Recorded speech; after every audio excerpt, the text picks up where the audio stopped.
Las Vegas at New Orleans.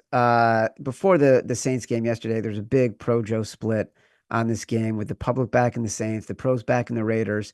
You've liked the Raiders in certain spots this year. I would lean Raiders here just because I think they're slightly better, but that was before last night. And now I'd kind of like to wait to see how the line moves and if there's any value on the Saints.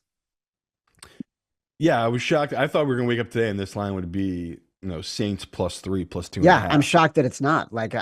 So I'm just waiting for the public to weigh in and back the Raiders, or maybe they just hate the Raiders so much, nothing's going to change here. I don't know. But last night was very like everything that could have gone wrong for the Saints did. Like, I mean, they had two turnovers when they got to the other side of the field towards the Green Bay, and yeah, like I think they started the game down 14-0 because it just basically LaFleur was going for on fourth downs. Like, he just was not playing with his food in that game. He was basically No. going for the knockout punch in that first quarter. So yeah, it's very tempting to take that Raiders team just because, as bad as the Jags have been, the Raiders looked like a complete team in that game. Like, O'Connell looked comfortable and he was pushing the ball downfield. And we've talked about these injuries with the Saints. Like, their whole offense is just gone. Where on the flip side, this Raiders team, they still have arguably one of the best tight ends in football, in Brock Bowers, and he can make big plays and big moments for them.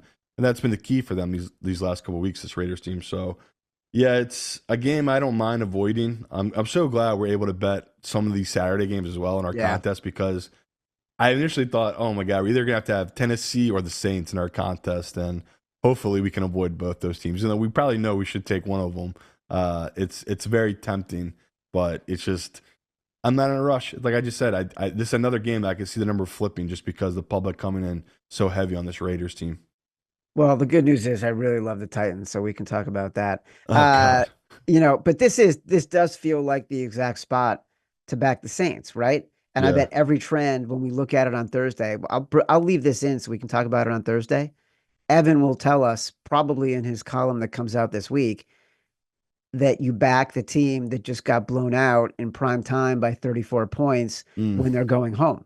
And so we're if this was another year and we weren't a little bit gun shy, we'd be hammering the Saints. We wouldn't even think about it. But this is another year. We have won 15 more games than we have, and we want to be so worried about every single game and playing so tight, right?